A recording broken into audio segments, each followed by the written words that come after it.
Olá pessoal, bem-vindos a mais um encontro do nosso discipulado do Ministério Preciosa Semente. Eu sou a missionária Lia Alves e hoje começamos o nosso curso de disciplinas espirituais, a segunda aula. Hoje, a disciplina que a gente vai trazer é a disciplina do serviço.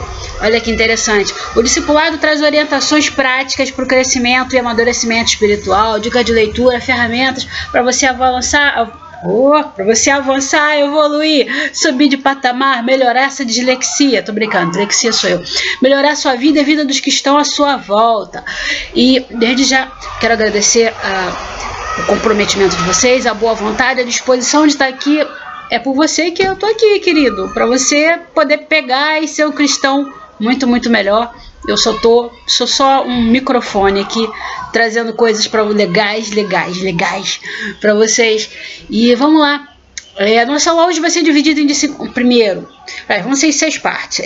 Disciplina do serviço, motivações corretas para servir, serviço farisaico, serviço e humildade, um dia de humildade e por onde começar. Afinal, com tanta informação, a gente tem que saber por onde começa, não é? Então vamos lá. Lembrando, antes da gente começar, você curte o vídeo, se inscreve no canal, compartilha nas redes sociais. Você tá no Instagram, por que você não está compartilhando no Instagram? Compartilha no Instagram, vai ser legal. Então vamos lá, vamos falar sobre a disciplina do serviço. As disciplinas espirituais não devem ser vistas como pretexto para separação e isolamento do mundo. Antes, elas devem ser consideradas como um meio de vencer o mundo. Não a renúncia ao mundo, mas o serviço ao mundo. Esse é o propósito das disciplinas do Espírito, conforme a visão bíblica. Isso é uma frase de Donald Blush, não sei como pronuncia, no livro A Crise da Piedade. Interessante, você pode procurar para ver se você encontra para vender no Amazon ou aí na internet, mas é interessante. E espera-se que todo cristão sirva, ponto.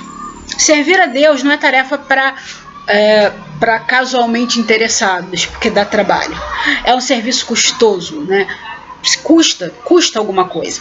Deus pede a sua vida. Deus pede que o serviço a Ele se torne prioridade, não um passatempo. Começa daí. Não é um passatempo, é prioridade. E de preferência que acaba se tornando um estilo de vida, porque isso faz parte do estilo de vida cristão. E Ele não quer que os servos dele lhe deem sobra do compromisso para a sua vida. Você quer dar sobra para Deus? Você não quer receber sobra de Deus. Então você não dá sobra para Deus. Você não quer receber sobra de ninguém, de nada, de coisa alguma. Ninguém gosta de sobra, gente. Servir a Deus também não é responsabilidade de curto prazo, é uma coisa para a vida toda. Então servir não é meramente uma opção. Vamos falar sobre isso. Vou falar mais sobre isso. Ao chamar os seus eleitos para si, Deus não chama ninguém à ociosidade. Deus, não existe desemprego ou aposentadoria espiritual no reino de Deus. Serviço, então, não é um rol de coisas que fazemos, embora a gente vai descobrir coisas a fazer. Então não é um código de ética, mas um modo de vida, um estilo de vida, um lifestyle. Executar atos específicos de serviço não é o mesmo que viver na disciplina do serviço. Tem uma diferença. Assim como no jogo de basquete há mais do que um livro de regras, o serviço significa muito mais do que atos específicos de servir. Você vai ver hoje como é amplo. Uma coisa é atuar como servo, outra coisa muito diferente é ser um servo. Olha só, como em todas as disciplinas é possível dominar a mecânica do serviço sem experimentar a disciplina. Todavia, não é suficiente acentuar a natureza interior do serviço.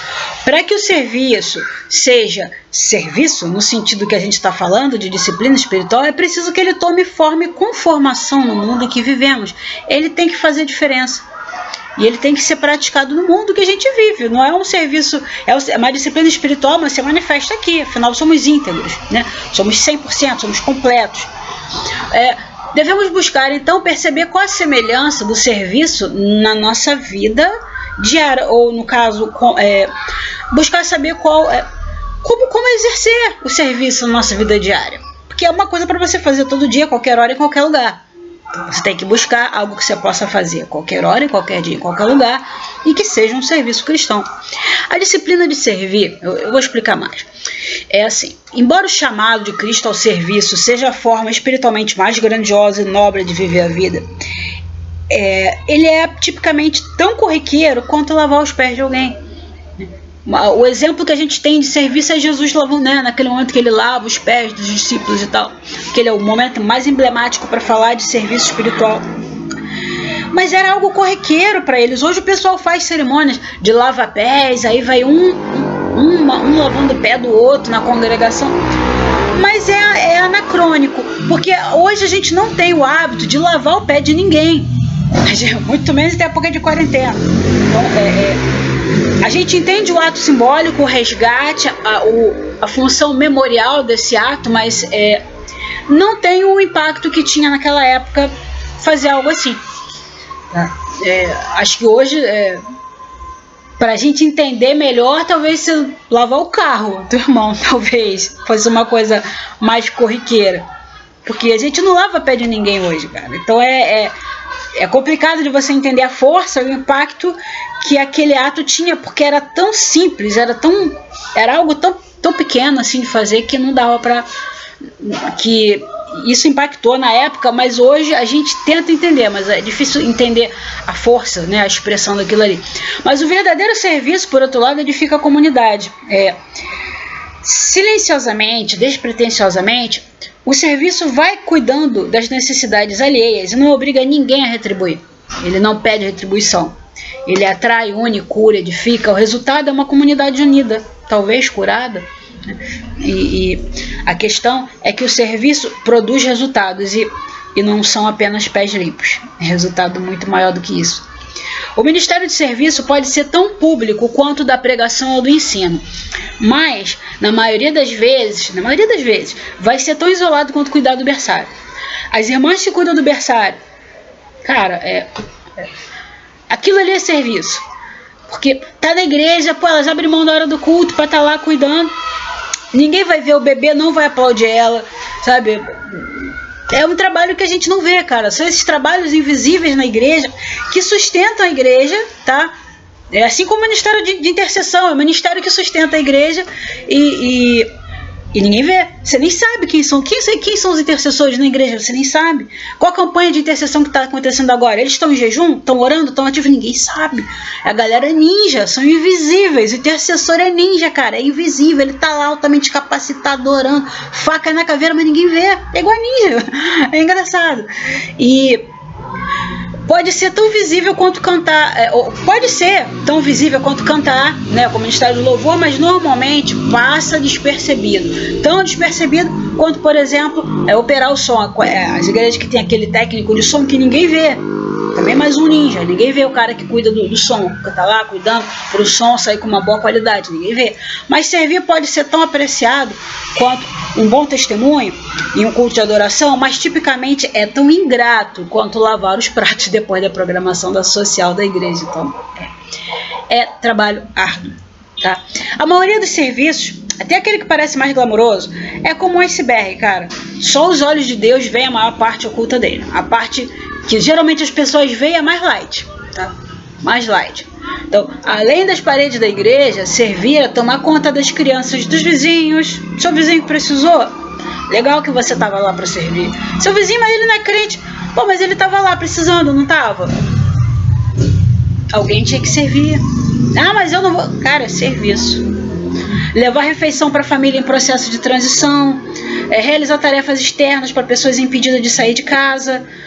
Por exemplo, agora época de quarentena, muita gente que tinha idoso foi fazer compras, tem edifícios que tem idosos e o pessoal botava uma plaquinha no andar do idoso falando, olha, eu comprei para você, eu falo que você fala aí que você precisa que eu vou comprar para você e tal, né? É vizinho, todo mundo se conhece, fala, pô, fala aí, eu vou no mercado já tal, eu vou na farmácia, quer alguma coisa? A galera tá servindo, cara. E não necessariamente estou falando de cristãos, tá? Coisas que aconteceram.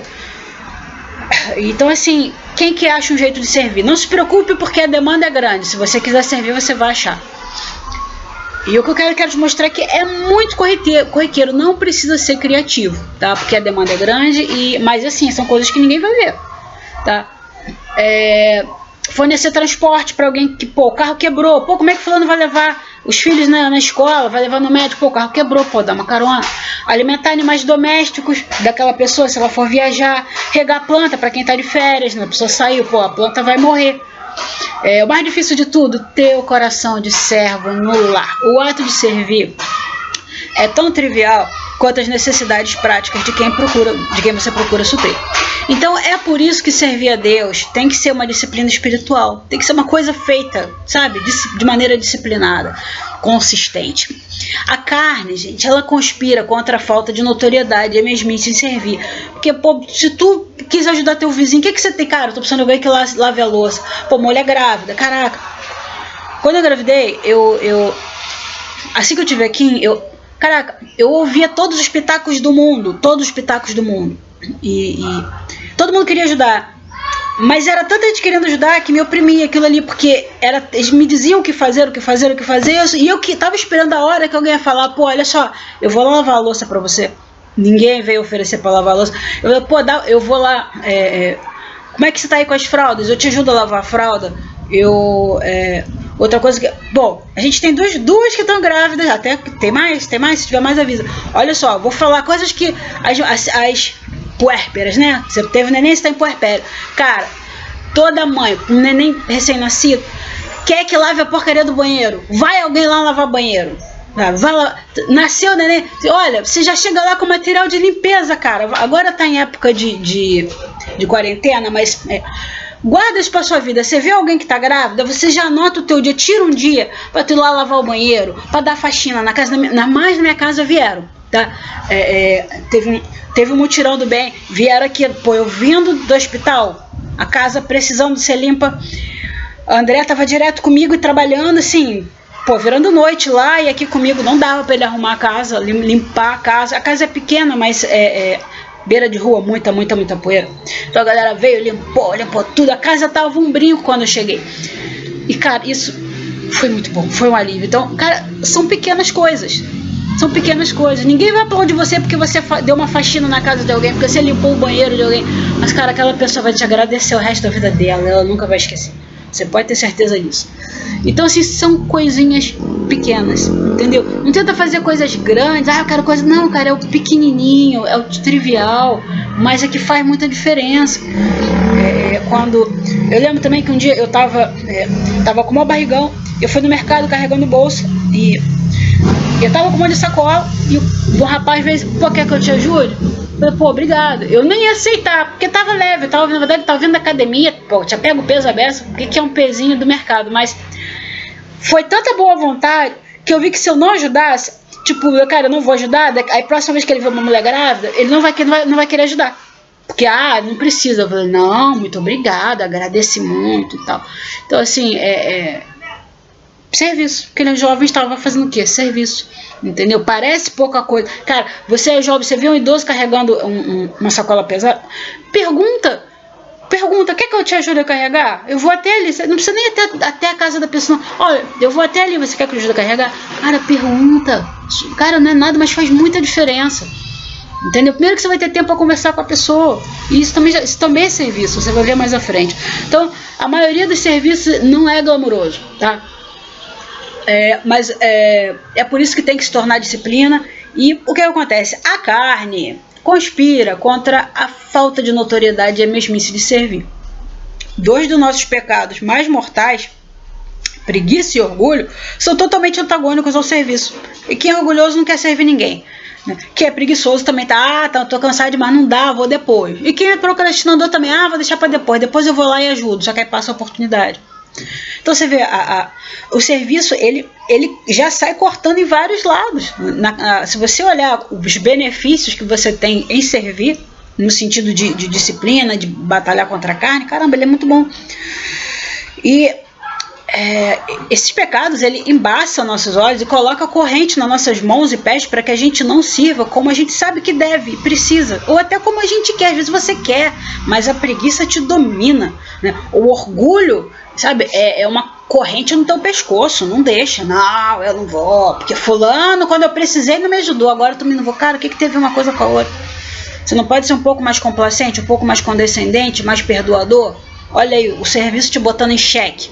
Não é brincadeira, parece pouca coisa no fazer, mas quando você analisa, você vê que é de uma profundidade muito grande. Disciplina espiritual é isso, é profundidade, é entrar na profundidade, porque é vivência, porque é prática.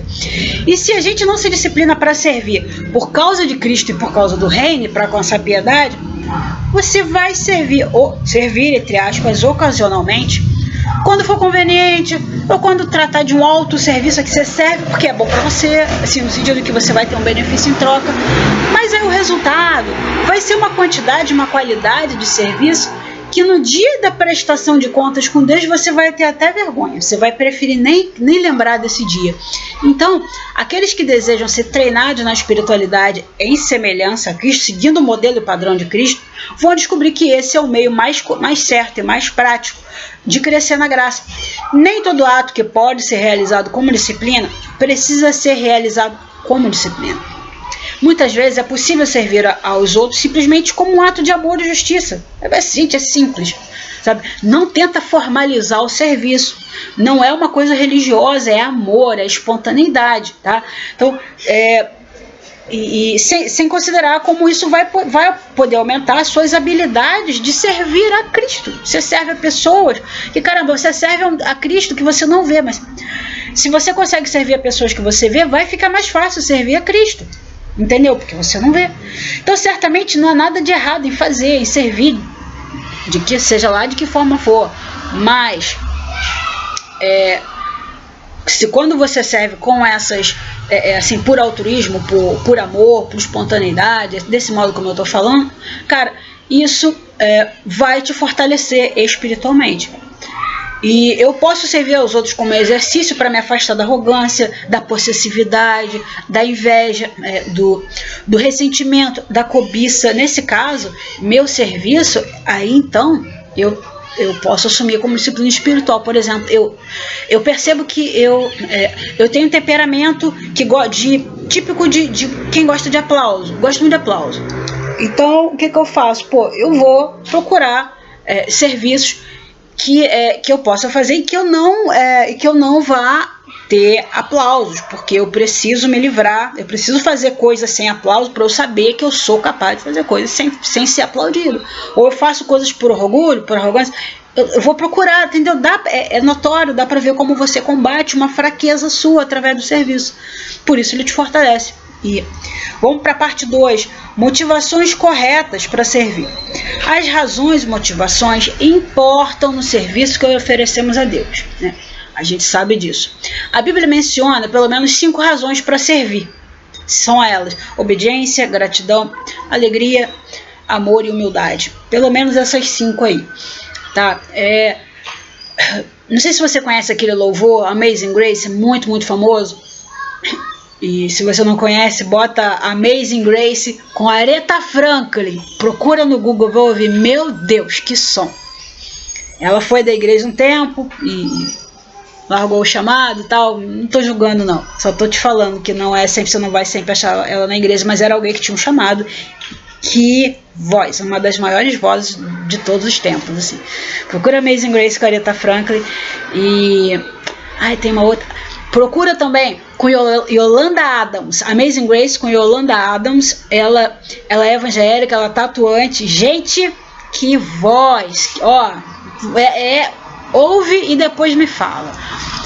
E então, cadê onde eu tô? Motivações para servir, né? Então, John Newton era um mercador de escravos que se tornou pastor depois da conversão a Cristo. E ele que escreveu vários hinos famosos, inclusive Amazing Grace. E ele fala o seguinte sobre serviço, né? Ele fala assim: se os anjos, eu vou ler aqui, tá? Abre aspas.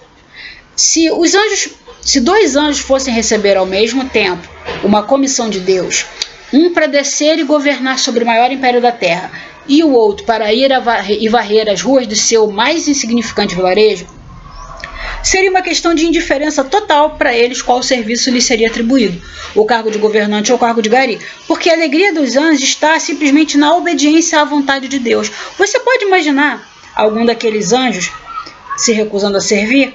É impensável. E foi a indisposição para servir a Deus que fez algum daqueles anjos se transformarem em demônios. Então, como pode qualquer cristão professo pensar que é correto sentar-se nos bancos de reserva espirituais e observar outros fazerem o trabalho do reino? Qualquer cristão verdadeiro que deseja obedecer a Deus, qualquer cristão verdadeiro diz que deseja obedecer a Deus, certo? Fecha aspas. Mas desobedecemos a Deus quando não estamos servindo. Deixar de servir a Deus é pecaminoso. Por exemplo, uma pessoa disciplinada pelo seu líder ministerial e fica no banco. Ok, ela está sendo disciplinada. Fica lá quietinha. Não significa que ela vai fazer aquele exercício dos atores, pessoal do teatro. Eu vou virar uma árvore, eu vou virar uma árvore. Fico parada, estática. Você não vai virar árvore, você está no banco, cara. Você pode fazer outras coisas, você não pode fazer o teu ministério ali, mas em outras coisas você continua sendo cristão, você não está menos cristão, você não está congelado, paralisado, você está em disciplina. Você pode atuar dentro e fora da igreja, não naquilo que você foi proibido, disciplinado, mas você não virou árvore. E as pessoas têm muita dificuldade com isso. Ficar no banco é sempre problema, mas às vezes você precisa ficar, você só não precisa virar árvore. Deixa eu voltar aqui. E olha só, um líder, ele precisa disciplinar. Às vezes você vai precisar ser disciplinado. Vou falar uma coisa muito dura, espero que vocês tenham muita maturidade para ouvir. Às vezes um líder precisa podar uma pessoa. É duro, eu sei que é duro. Você tem maturidade para continuar ouvindo? Porque o líder precisa podar para que essa pessoa cresça. Às vezes a pessoa está sendo infantil e o líder tem que podar para quê? Para que ela cresça. Ela está sendo imatura e aí o líder tem que podar para ela crescer. É isso. Se você foi disciplinado, se sentiu podado, teu líder está querendo que você cresça. Ele não está querendo que você fique paralisado no banco. Ele quer que você cresça. Sabe? Se ele não podar, Jesus vai fazer isso. Só que seu líder vai podar com a tesoura. Jesus, até ele chegar a ponto de fazer, foi porque seu líder não fez. E seu líder não fez, perdeu-se um tempo. Jesus já vai chegar com machado na raiz da árvore. Entendeu? Você quer isso? Você quer ser podado com machado? Não. Então, você quer ver? Galera cheia de unção, cheia de vinho de Deus, cheia do Espírito, ele que canta e tal, cheia de unção, profetiza e tudo. Tá cheio de vinho, vem o quê? Videira, né? A videira tem o quê? Tem muitas folhas que pesam numa árvore. Ele tá ali, tá lá na videira. Um raminho da videira. Isso eu aprendi com Deus, tá? Um dia que Deus resolveu...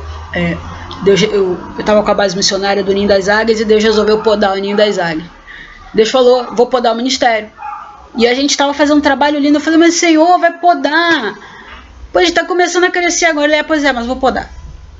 E Deus passou a tesoura, meu filho, num dia. Sabe, tipo, Jó, num dia estava cheio de gente, no outro tinha ninguém. Passou o vento, levou todo mundo. Foi assim, mas Deus explicou. Vou podar para preservar o vinho, para preservar as uvas. Porque, olha só, pode observar. As pessoas que você conhece, que são cheias de vinho, cheias de unção, vira e mexe, estão de cara feia porque são disciplinados. Já reparou isso? Observa só. Observa só.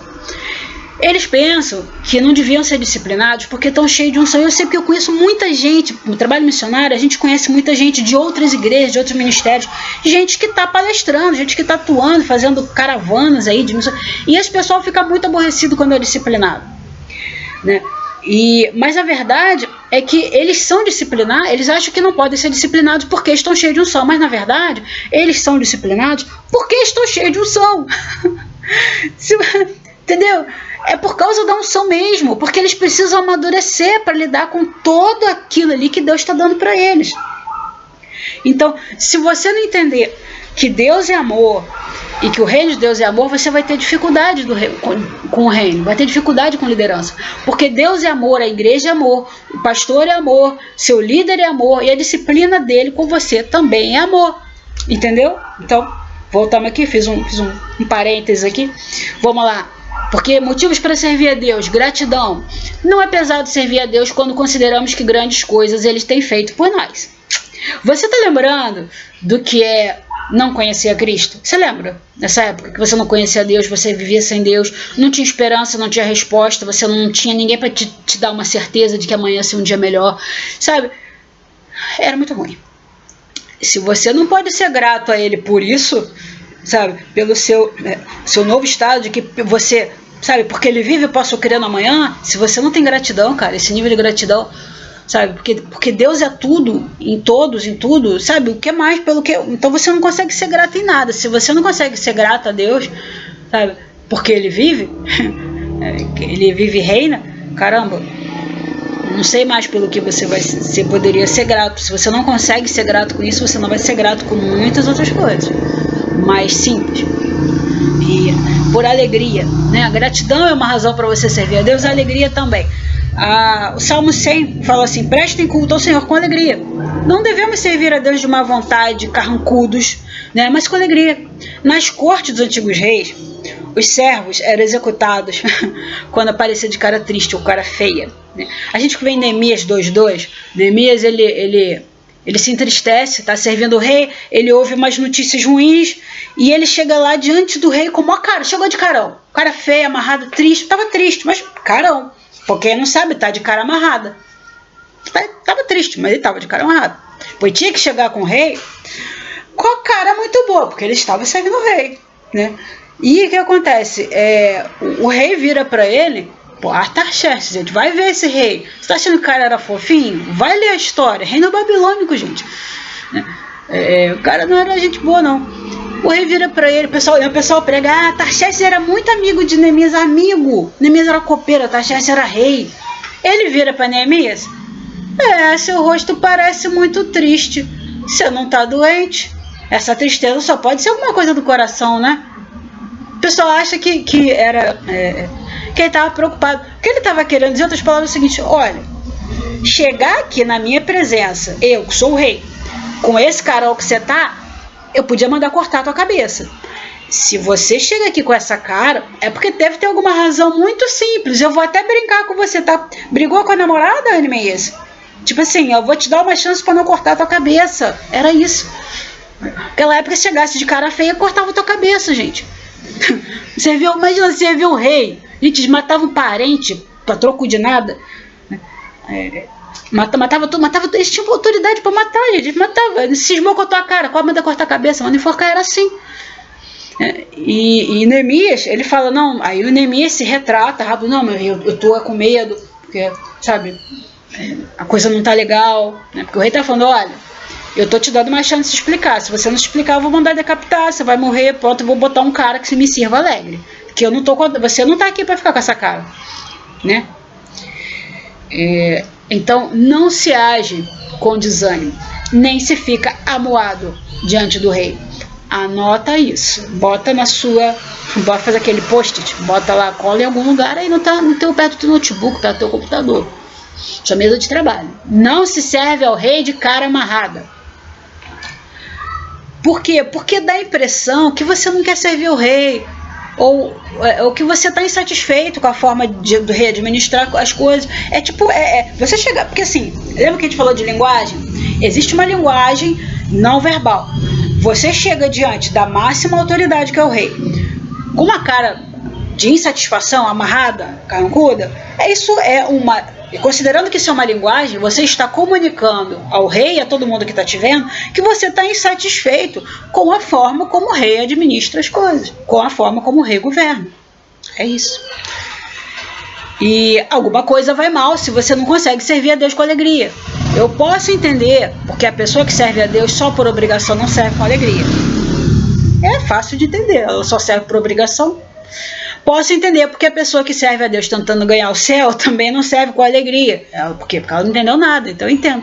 Mas o cristão que é grato e reconhece o que Deus tem feito por ele na eternidade, ele tem que ser capaz de servir a Deus com muita alegria, muito ânimo. Ele pode estar cansado, pode estar suando, pode estar, sabe, muito, muito, muito cansado, mas ele vai lá com alegria. Sabe? Ele vai tentar melhorar, ainda que a cara dele esteja assim, ainda que o cansaço esteja refletindo na face, ele vai dar um jeito, vai lavar o rosto e vai chegar lá com alegria. Porque a salvação é motivo de sobra para servir a Deus com alegria. E para esse tipo de crente, então servir a Deus não é peso, mas é privilégio. Então, o serviço em si pode não trazer alegria. O serviço em si pode trazer obrigação e servidão, mas você serve por causa do Deus que você serve, não por fazer o serviço. A alegria não é fazer o serviço, mas é servir a Deus. Tá entendendo a diferença? Eu lembro quando a gente fez o evangelismo profético na Fazenda dos Mineiros. A gente foi lá no lixão de Itaoca, sujo, imundo, local todo contaminado, pobre, sabe? Pô, cara, era um local para você não ser visto, né? Para ninguém reconhecer teu trabalho e tal. E tem uma das fotos que marcou muito a gente, porque era a foto que pegou o pessoal que veio, trouxe um caminhão, eles trouxeram um caminhão de água, e o pessoal fez uma fila para ser mais rápido. Fizeram uma fila para passar assim, um monte, tipo 6 garrafas d'água, 8 garrafas d'água. Aí o pessoal ia passando de mão em mão. Cara, deram uma foto. Cara, a cara de felicidade explosiva das pessoas, aquela coisa, um sorriso assim, parecia que eles, sei lá, tinham ganhado na loto. Você vê a foto assim, gente, eles estavam servindo, aquilo era o início do dia, eles ainda iam trabalhar muito mais, sabiam que iam trabalhar muito mais e não estavam economizando esforço. E a cara de felicidade era uma coisa impressionante, e aquela cara foi até o fim do dia. E se você vê a foto de todo o trabalho, você vai ver em todas as fotos todo mundo com essa cara de felicidade a qualquer momento do dia. Então, por quê? Porque eles entenderam que eles entenderam que eles ganharam de Deus, eles entenderam que estar ali era um privilégio. Então os cristãos não são prisioneiros que tem que servir ao reino de uma vontade, a gente serve por liberdade. Então aquele pessoal lá entendeu que eles tinham liberdade para servir a Deus, e foi um dia maravilhoso, tá? Então Jesus foi o servo perfeito. Então ele, claro, é nosso padrão sempre nisso também. A sua grandiosidade é visto na baixeza que ele estava disposto a ir para experimentar, para servir a necessidade simples dos seus amigos, a simplicidade, a que nível ele desceu. Vou descer, vou lavar os pés, né? Que nível de humildade tem que ter, até onde eu tenho que descer para servir vocês, né? E esse é o nosso exemplo. Então Jesus é o nosso mestre, ele lavou os pés dos discípulos, dando exemplo de como todos os seus seguidores devem servir com humildade. E vamos para o ponto 3 agora, serviço farisaico versus serviço verdadeiro. Serviço farisaico é prestado pelo esforço humano, pela vontade humana, motivações humanas, gasta somas imensas de energia calculando e planejando como prestar o serviço. Gráficos e mapas sociológicos podem ser projetados de modo que possamos ajudar estas pessoas. A desculpa é sempre ajudar pessoas, essas almas aqui. Cara, esse discurso é o discurso de político, você vai olhar igualzinho o discurso de político em época de eleição. Tá? Não, vamos ajudar os pobres, os carentes, né? Cara, deixa eu falar uma coisa, Jesus não fazia política. Ele não saía em missão para alimentar a multidão. O dia que ele alimentou a multidão, ele saiu para anunciar o reino, a galera ficou ali por sua própria conta e risco. Alguém chegou e falou, pô, olha só, o pessoal tá com fome, os caras até aqui, né? Pô, seria legal alimentar. Então Jesus foi lá e fez, mas ele não saiu lá para alimentar a multidão, não. E tava cheio de gente pobre lá, e gente que provavelmente também não tinha que comer, mas ficou. E Jesus não ia alimentar, não. Alguém lá chamou a atenção, entendeu? E a gente, às vezes, como igreja, a gente quer botar o carro na frente dos bois. Então vamos fazer ação social primeiro. Não foi assim que Jesus fez. Porque Jesus alimentou a multidão. Jesus anunciou o reino. Efeito colateral foi perceber uma necessidade, então alimentar a multidão. Foi um efeito colateral, tá? E a ordem faz diferença. Quem tem a obrigação de fazer ação social é Estado, é prefeitura, tá? É o governo. Igreja existe para anunciar boas novas e cuidar prioritariamente da congregação local, gente. Se engana não. Primeiro é o povo da congregação, depois vem a galera de fora. Por quê? Porque a comunidade, a ordem é assim. Tem ordem, o reino de Deus tem ordem. Tem hierarquia para o serviço. Mas o serviço farisaico se impressiona com a aparência. Está interessado em registrar lucros impressionantes no placar eclesiástico. Sabe aquela pessoa que vai falar de Jesus e chega... eu falei 10 mil almas se converteram. Aí eu estou falando de evangelismo, mas serve um exemplo para serviço. Parece até que se converteram por causa dele, né? O Espírito Santo não foi aquele dia, né? Porque até onde eu sei é o Espírito Santo que faz as almas se converterem e inclusive agrega pessoas à igreja. Então, o Espírito Santo não foi ele tomou o lugar do Espírito Santo, e foi ele que converteu as pessoas. Não tá, né? O serviço verdadeiro acha quase impossível distinguir entre serviço pequeno e serviço grande. É como o caso dos anjos. Não tem diferença entre serviço pequeno e grande, porque eu estou servindo a Deus. O que vier tá bom. É lavar banheiro, o que precisa? Tá bom. É pregar? Tá bom. Pô, eu nunca vou esquecer, cara. Pastor Ivan, na época era Pastor Ivan, Ministério Preciosa Semente. A gente pensa que essas coisas passam batido. Gente, eu lembro, Apóstolo Ivan, quando a igreja no Jacaré, ele pegava a vassourinha lá. Cara, ele varria aquela igreja, aquele local, aquele espaço físico, com gosto, parecia. Cara, sei lá, como é que eu vou dizer? Pensa alguma coisa muito prazerosa. Parecia que ele tava, sei lá, cuidando de milhões, sei lá, eu não sei explicar. Ele fazia aquilo com muito gosto. E quando eu fui para o serviço missionário, nós alugamos uma base missionária, cara, toda vez eu corria para pegar a vassoura, porque eu lembrava da época do pastor Ivan, que agora é nosso apóstolo, do apóstolo Ivan varrendo. Cara, eu vou fazer que nem ele fazia, eu quero fazer que nem ele fazia, eu quero fazer isso, porque ele varria. Gente, você vê como as coisas marcam, às vezes a gente não tem noção. Se perguntar a ele, você tem ideia do quanto marcou as pessoas? Pode ter marcado alguém, você pegar aquela vassoura e varrer sozinho antes do culto? Você tem ideia do quanto aquilo marca? Até emociona de falar, posso falar muito, não só choro. Então, mas são essas coisas, cara. Por quê? Porque aquilo era serviço e era genuíno, então impacta. Quando você faz um serviço genuíno, simples como varrer um local, cara, aquilo vai impactar alguém, você pode ter certeza. Nem que seja você mesmo, mas vai impactar alguém, tá? E o serviço farisaico não é assim. Ele sabe, ele se impressiona, ele quer aparência, né? Ele está interessado em aparência, botar no Instagram. Nada contra botar no Instagram, gente. Isso é ótimo para anunciar o reino também. Mas há porquês, né? Motivações, né? Tem que ter a motivação correta. Então, onde se observa a diferença do verdadeiro servo, parece ser frequente, onde a gente vê a diferença de quem é e quem não é. Né? O servo verdadeiro, ele é atraído para aquela coisa pequena que ninguém quer fazer. Por quê? Porque ele vê, pô, tem uma necessidade, vou lá fazer. Ninguém quer fazer, por quê? Porque é pequeno demais. E aí a pessoa, é pequeno, alguém vai fazer. Não, ninguém vai fazer. Ninguém. Vai sobrar para quem está sobrecarregado, provavelmente. Tá? Mas se você tem a visão de servo, você vê, pô, vou lá fazer. Então, né, pô, tipo, garrafa d'água. Quem vai botar o galão de água, virar aquele galão de água no filtro? Pô, tem um monte de gente aqui, alguém vai fazer. Cara, a água não esvaziou com você? Se você não tem problema nas costas, vai lá e enche, qual é o problema, caramba? Ah, mas eu sou mulher, qual o problema? Tá com se eu não tiver o ombro ferrado que nem o meu, você vai lá e faz. Nessa vida sempre vai ter uma parte de nós, que a Bíblia chama de carne, né? Que vai dizer, se eu tenho que servir, quero conseguir alguma coisa em troca, sabe? Só posso servir se for recompensado, se ganhar reputação, ou então se eu for reconhecido como uma pessoa humilde. Cara, esse serviço não expressa semelhança com Cristo. Isso é hipocrisia. O Richard Foster, do livro Celebração da Disciplina, que é o referencial de livro sobre serviço, ele é que criou essa expressão serviço farisaico. Ele é que fala disso, tem um capítulo inteiro falando de serviço farisaico. E então o serviço farisaico requer recompensas externas, sabe? Ele quer que as pessoas apreciem o esforço, sabe? Fica querendo aplauso. Eu não vou ficar me detendo nisso, não. Eu ia até esticar, mas eu falei bastante. Sabe? Deus exalta, gente.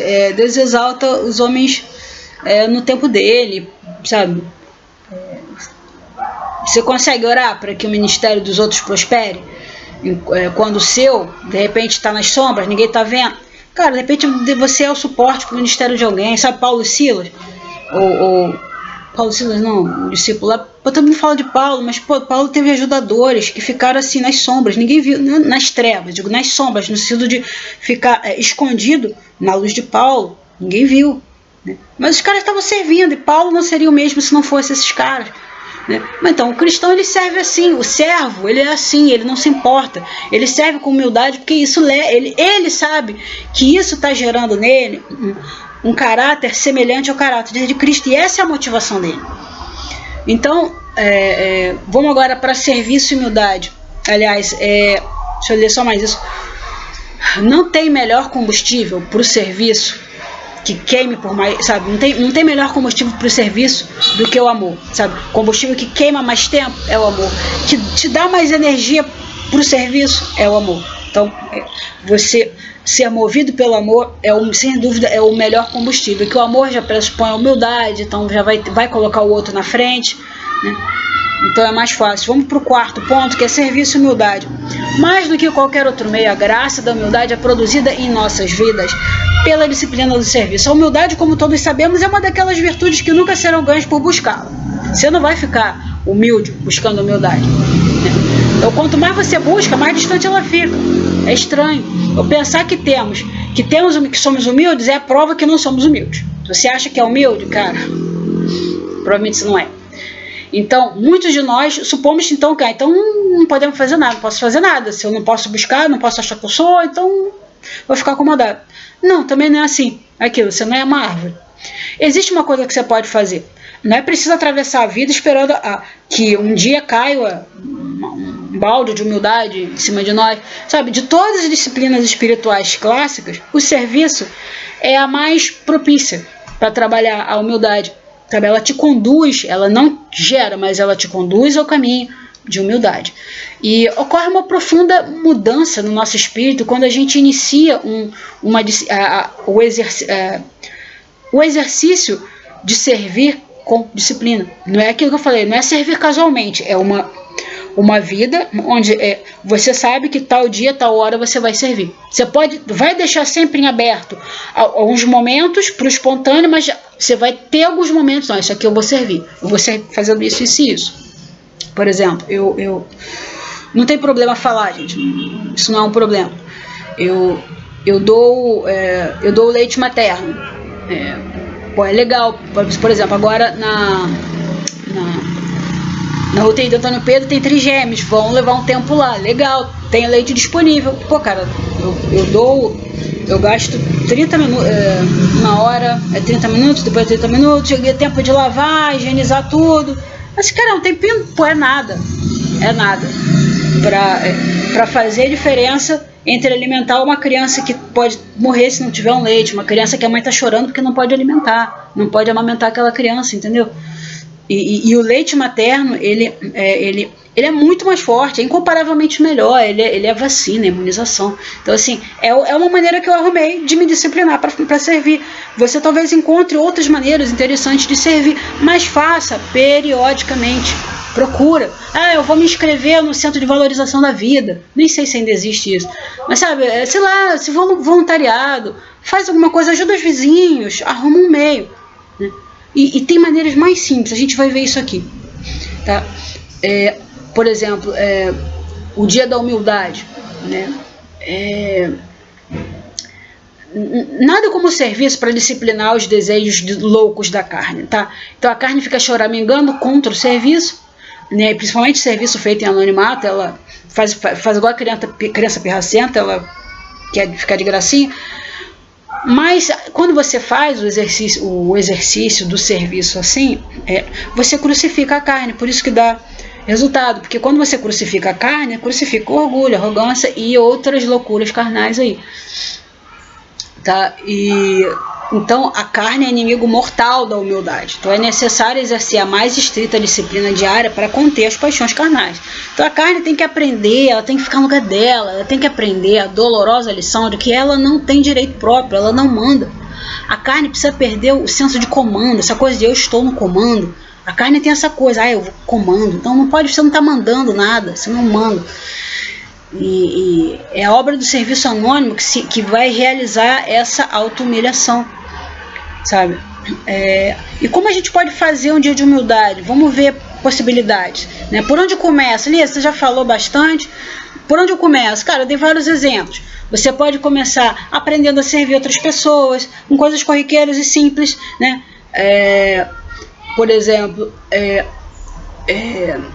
ser mais condescendente com as fraquezas das pessoas. Essa parte emocional é muito interessante. Uma estratégia do coaching que eu me apaixonei muito e me fez decidir assim, pô, eu quero trabalhar com isso, é o que a gente chama de patrocínio emocional, né? É você incentivar a pessoa, é você ter uma palavra positiva, isso é uma técnica, né? É você chegar, pô, cara, que bom, pô, você tá indo bem. Cara, tá todo mundo meio deprê. Quando você sai na rua, eu vou ter contato com alguém, sabe, vai no caixa, pô, e aí, como é que você tá? Pô, o dia tá difícil. Mas, pô, você tá indo bem, né? Ó, você tem coragem, ó, você faz isso bem. Você, cara, elogia a menina do caixa, que trabalha no caixa. Você vai no açougue, elogia o camarada do açougue. O cara tá lá, ninguém vê ele, tá lá trabalhando duro. Elogia o cara que trabalha lá. Se você viu, sabe, elogia. Isso é patrocínio emocional, é incentivar a pessoa. Se você não tem nada de bom pra incentivar, porque você não viu o suficiente, tipo, não é questão de você falar as verdades, cara, elogia, você tá botar a pessoa pra cima. Você não tem nada pra falar. Se você não tem nada pra falar da pessoa, você chega e fala, elogia pra elogiar, cara, pô, você é valente, tá aqui nessa pandemia, cara, ó, parabéns, ó, coragem, ó, vai dar tudo certo, confia, porque Deus é bom, ó, você tá fazendo um trabalho aqui, seu trabalho não é vão no Senhor, ó. Arruma um meio, cara, arruma um jeito, seja melhor que eu, fala coisas melhores, tá? Então você ser mais condescendente, você entender que a pessoa tem aqueles vacilos, sabe aquela pessoa que dá aquele vacilinho? É você entender que de repente aquilo não é nem pessoal com você, aquilo é uma fraqueza da pessoa e você pode ser mais condescendente com aquela pessoa que é vacilona. Então você pode ser mais condescendente, isso é serviço, sabia? Você entender um pouco mais a enfermidade da pessoa, tentar ajudar, ocultar a fragilidade. A pessoa tem uma fragilidade, em vez de você pegar um megafone e falar, fulano, sabe, fulano, você tem isso de fraqueza. Não, cara, não fala, oculta. O amor cobre até as transgressões, o amor cobre, o amor não deixa ninguém nu pra todo mundo ver exposto, o amor não expõe. Começa a cobrir as pessoas, sabe? Cobrir as pessoas para quê? Para Deus alongar tuas asas, para tu voar mais no espírito, asa longa, como asas de águia. Você sabia que a águia tem asa longa para voar mais alto? O falcão, ele tem asa curta para ele voar rápido, mas a águia tem asa longa para voar mais alto. Então, quando você cobre as pessoas com suas asas, é porque você, Deus já está alongando as suas asas, aí em breve você vai dar altos voos, entendeu? Vai voar mais alto. Deixa eu ver o que mais que a gente pode fazer. Elogia, claro, as coisas boas também, incentivar as virtudes, aliviar as necessidades, regozijar nas prosperidades. A pessoa prosperou, pô, vai lá dar os parabéns, cara. Não deixa pra elogiar só quem tava mal. Falando, você tava mal, agora vim te ajudar. Não, se a pessoa tá indo bem, elogia também, caramba. Senão você fica parecendo um urubu, você só aparece quando a pessoa tá mal. Tem que aparecer quando a pessoa tá bem também. Então, se compadeça das tristezas, recebe a amizade, sabe, da pessoa. A pessoa quer ser seu amigo, tá tentando ser seu amigo, você não abre a porta pra pessoa. Ignora a indelicadeza de alguém que é mais grosso, mais truculento. Tem pessoas que são mais truculentas, sabe? Perdoa a malícia de alguém, que, fulano é mais malicioso. Você não vai ser conivente, mas tenta trazer ele para um status mais limpo, mais puro, sabe? Ser servo dos servos, sabe? Executar mais as coisas que ninguém quer fazer. São exemplos. Então, o resultado da disciplina diária da carne, através do serviço, vai ser o surgimento da graça da humildade, vai ser esse dom da humildade. Aliás, servir é um dom, né? Eu ia botar uma parte aqui sobre dom, mas eu vou deixar o dia que a gente estudar sobre dons ministeriais, eu vou estudar o serviço na qualidade de dom. Hoje aqui ia ficar demorado, já tá, né? E então a humildade vem sem que você perceba, porque você não está procurando a humildade, ela vai vir, cara, ela brota. Então quando de repente do nada você, opa, caramba, tem coisa nova aqui. Aí você vai se conscientizar de coisas novas, um cuidado gostoso pelo próximo, uma alegria pela alegria dos outros, sabe? Mas também envolve chorar com os que choram. Às vezes tem que chorar com quem está chorando. O outro exemplo, a ajuda ativa. A semelhança de Dorcas, que fazia túnicas e vestidos para as viúvas lá no livro de Atos, né? Em Atos 9. Você pode fazer esse tipo de coisa. Pô, ajuda a vestir. Tem gente que faz roupa para pessoa que não tem roupa, sabe, para refugiados, galera que corta cabelo e dá cabelo para fazer peruca para quem tem câncer ou aquelas crianças com anemia. Cara, a demanda é infinita, então as possibilidades são assim quase infinitas também. Um outro serviço que você pode prestar numa comunidade cristã, como ajudar. Eu vou ler aqui, eu vou ler um texto de Dietrich Bonhoeffer, que é um teólogo alemão contemporâneo. Você deveria ler tudo dele, tudo que você puder ler, você leia, que ele é muito bom. Ele fala assim: o segundo serviço que se deveria prestar numa comunidade cristã é o de ajuda ativa. Isso significa, inicialmente, simples assistência em questões insignificantes, exteriores. Há uma multidão dessas coisas onde quer que as pessoas vivam em comunidade. Ninguém é bom demais que não possa prestar serviço mais humilde. Quem se preocupa com a perda de tempo causada por esses pequenos e exteriores atos de ajuda, geralmente está tirando a importância da sua própria carreira comum de solenidade. Então,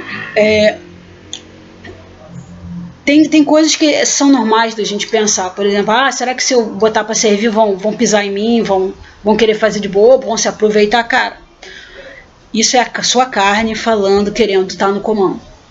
Servir é perder o comando. É você, se você está de carro, você falando, tá precisando de mim? Vou lá para tua casa, vou te ajudar. E você fica à disposição, teu carro está à disposição. Ou você vai para a casa da pessoa, você está à disposição da pessoa para fazer o que ela precisar na casa.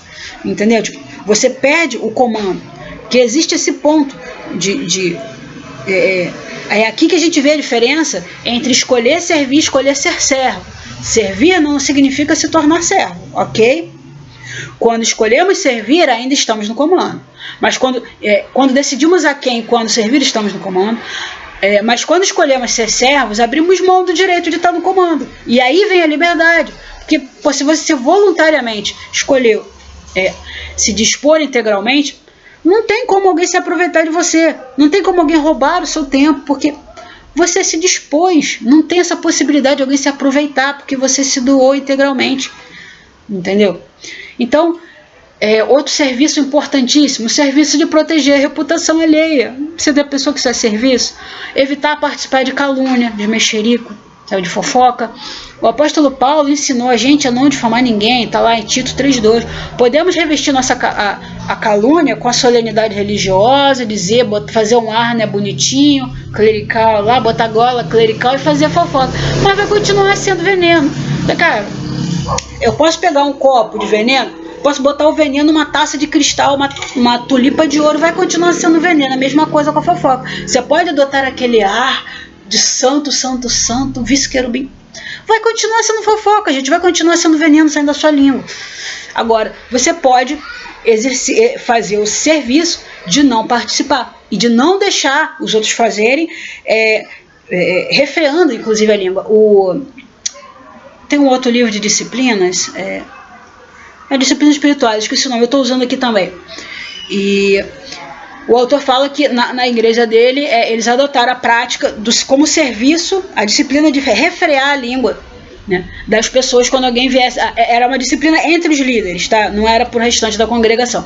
Entre os líderes, um não falava mal do outro, e se alguém viesse falar mal de um dos líderes, eles referiam, falavam: irmão, eu gosto muito de você é um cara muito gente boa, mas eu não vou deixar você pecar difamando outras pessoas ou falando mal. A sua língua foi feita para operar maravilhas, então não vou deixar você falar mal de ninguém.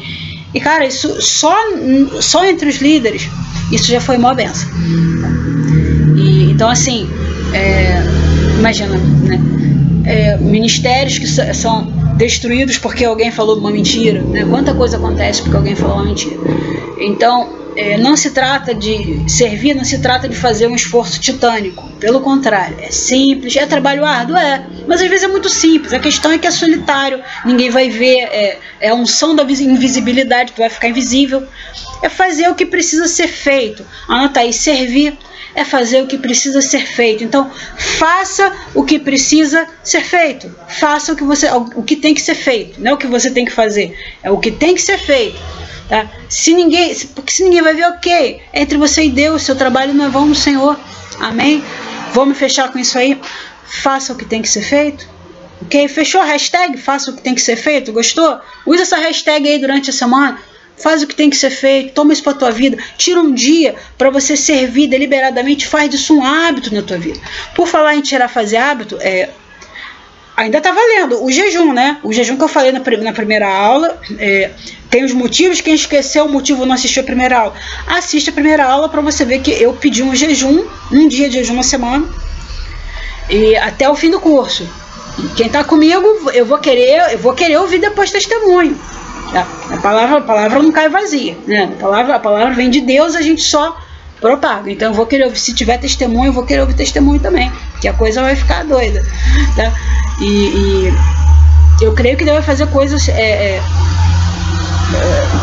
vai trazer à tona coisas que não existiam, porque pelo número, por causa do trilhão, né? O que é trilhão? O trilhão é um número, cara, que não existia, é um número incalculável, né? Um número incalculável.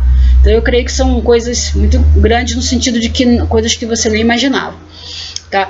Então não deixem o jejum, continue fazendo o jejum, e tira um dia, experimenta. Eu vou apontando as disciplinas e você vai ver qual delas é melhor. Só que todo cristão é chamado a praticar o serviço. Essa aqui, servir, é como jejum e oração, você foi chamado a fazer. Não é opcional. Jejum, oração, estudar a palavra, orar, meditar, isso não é opcional. Serviço não é opcional. Então, tira um dia para servir. Tá? Eu estou na quarentena. Como você pode, pensa aí, lança aí, como é que você pode servir a sua congregação nesse momento de quarentena? Eu estou fazendo isso por meio do discipulado. Como é que você pode fazer? Tem mais alguma coisa que você possa fazer? O que você pode fazer? Como você pode, você que é aqui do Ministério Preciosa Semente, como você pode servir no Ministério Apostólico Preciosa Semente na quarentena? Como você pode servir? Ora, pergunta a Deus. Aproveita, a quarentena está acabando. Daqui a pouco acaba esse negócio, espero. Ou se ficar em isolamento, sei lá como for. Mas pergunta a Deus como você pode servir, né? Você só vai saber fazendo. E seus talentos vão se manifestar ali, seus dons vão aparecer ali. Você vai descobrir o serviço fazendo. Por quê? Porque o caminho se faz ao caminhar, querido. É assim, não pensa que vem tudo pronto. Deus, ele dá uma direção e você segue. Ele não te dá o mapa da jornada, ele te dá o primeiro passo. Tu dá o primeiro passo, pô, mas eu não sei como, eu acho só que... Então, cara, é o primeiro passo. A vida, isso é pra vida. A vida se faz no caminho, no caminhar. Então você dá o primeiro passo e depois você vê como vai ser o passo seguinte e o seguinte. E assim é feita uma jornada de serviço. Ela não vem com tudo pronto. Ninguém na Bíblia veio com todo o mapa pronto. Os caras tinham chamado e atendiam, e depois Deus falava outra coisa. E assim é. Então, é assim que você vai descobrir seu chamado, é assim que você vai descobrir seu propósito, e é assim que vai ser com você na hora de você servir a Deus. E isso, com certeza, vai te fortalecer espiritualmente. Eu tô fraco na fé, tu vai servir. Mas eu não sei, eu não ouvi, não vai servir. Se você não sabe o que fazer, pergunta ao seu líder ministerial. Ele tem certeza que ele vai ter uma lista de coisas para você fazer. Ok? Querido, grande abraço. Espero que você seja um grande servo, tá? E que o anonimato te faça bem e que você faça coisas grandes no Senhor, para o Senhor. Sabe, aplauso não faz diferença. Que a gente possa tomar aquele exemplo dos anjos, que não faz diferença, porque o que importa é estar servindo o Senhor, e o que importa é que seu trabalho não é vão no Senhor. Isso você tem que ter muito em mente. Tá bom? Um grande abraço, graça e paz para vocês.